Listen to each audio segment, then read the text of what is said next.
আরবের কোনো এক জায়গা থেকে এসেছিলেন ইসলাম প্রচার করতে। সেই সুবাদে চন্দ্রদ্বীপের রাজা তাদের জন্য পাঠান উপঢৌকন।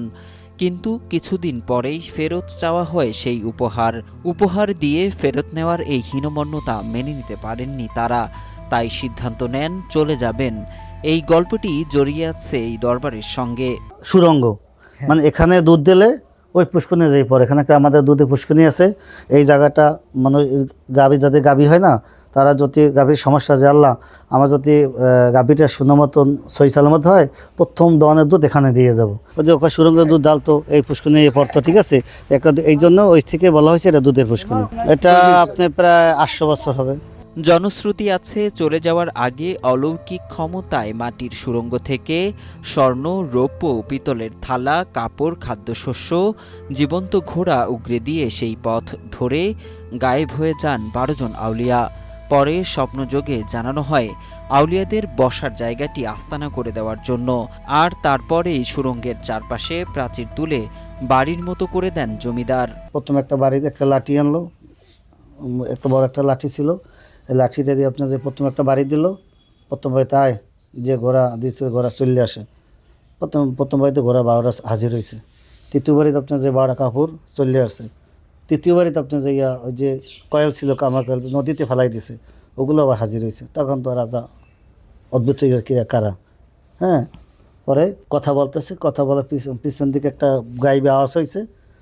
ওই রাজার সব প্রজারে তাকাইছে, তারা নাই। পরে তো রাজারে রাতে স্বপ্নে দেখাইছে যে তুই দান তো ফেরত নিয়ে গেলি, ঠিক আছে, আমার ওই জায়গাটা তুই একটু আস্থানা করে দিস। সময়ের পরিক্রমায় হয়েছে ক্ষমতার পালাবদল, হারিয়ে গেছে কত জমিদার রাজত্ব, ঐতিহাসিকভাবে সবচেয়ে সমৃদ্ধ জনপদ বাকলার চিহ্ন বিলীন। কিন্তু সেই জনশ্রুতি এখনও টিকে আছে প্রজন্ম থেকে প্রজন্মে, মানুষের মুখে মুখে। প্রচলিত আছে 12 আউলিয়ার দরবারটি ছিল মূলত আউলিয়াদের ধ্যানের জায়গা। এ দরবারে শুধু ইসলাম ধর্মাবলম্বীদের আনাগোনা নয়, সনাতন ধর্মাবলম্বীরাও আসেন পূজা দিতে। শতাব্দীর পর শতাব্দী এই দরবারে মুসলমানরা আদায় করছেন নামাজ, সনাতনীরা দিচ্ছেন পূজা। এর সঙ্গে যুক্ত হয়েছে নবান্ন উৎসব। ফলে অসাম্প্রদায়িক চেতনার উৎকৃষ্ট উদাহরণ হয়ে আছে বাকেরগঞ্জের 12 আউলিয়ার দরবার। হিন্দু মুসলমান কোনো ভেদাভেদ নাই, এরা সব জাতি এখানে আসে এবং আসতে পারে। এবং ওই আপনার ওই মাহফিলের টাইমও আসে, আর অন্যান্য টাইমও তারা আসে। তাদের একটা মানত থাকে যে আমরা ওখানে যাব ওই বিয়ে শাদির ব্যাপারে, ওই দুধ, কলা, আপনার মিষ্টি বিভিন্ন আইয়া ওইখানে দিয়ে দেয়। পাকুর গাছে আবৃত মাজারে প্রবেশের সময় হাতের ডান দিকে চোখে পড়বে একটি লম্বাকৃতির কালো পাথর। পাথরের গায়ে তাজা সিঁদুর, সরিষার তেল। এই পাথরটি নিয়ে সঠিক কোনো ইতিহাস জানা যায় না।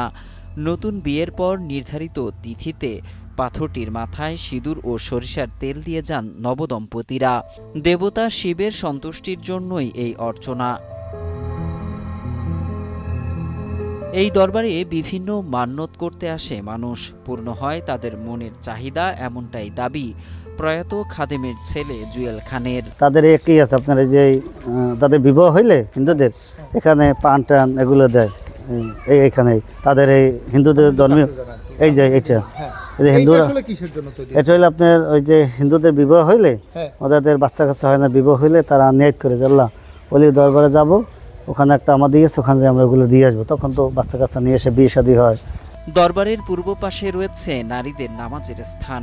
ঐতিহাসিকদের মতে প্রাচীন আমলে যে স্থানে মসজিদ ছিল সেটি এখন বিলীন হয়ে গেছে। একই দরবারে সনাতন ধর্মাবলম্বীদের শিব পাথরে পূজা ও মুসলিমদের নামাজ আদায় নিয়ে বিশেষ কোনো আপত্তি নেই কারো।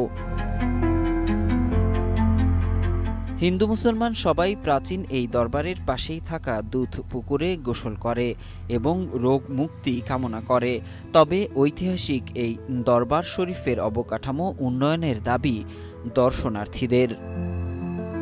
এসে ঘুরে দেখলাম যে মাজারের অনেক কিছুই নাই, যেমন মনে করেন একটা রেস্ট হাউস আছে, অনেক দূর দূরান্ত থেকে লোকজন আসে এবং রাত্রি যাপন করার মতো একটা রেস্ট হাউস আছে নামে, কিন্তু রেস্ট হাউসে থাকার মতো কোনো ব্যবস্থা নাই এবং আশেপাশে কোনো হোটেলও নাই যে মানুষ হোটেল থাকবে। তবে এই রেস্ট হাউসটা যদি সংস্কার করে বা নামমাত্র একটা ভাড়া নিয়ে যদি সংস্কার করে রাখা হয়, তাহলে যারা দেখতে আসে তাদের থাকারও একটা ব্যবস্থা হয়। আর এই যে মাজার শরীফ বলেন বা দরবার শরীফ বলেন, এটা একটা অলৌকিক জায়গা, যে এখানে বিভিন্ন মানুষ এসে নাকি তাদের মনের আশা পূরণ করে, মানত করার পর মনের আশা পূরণ হয়।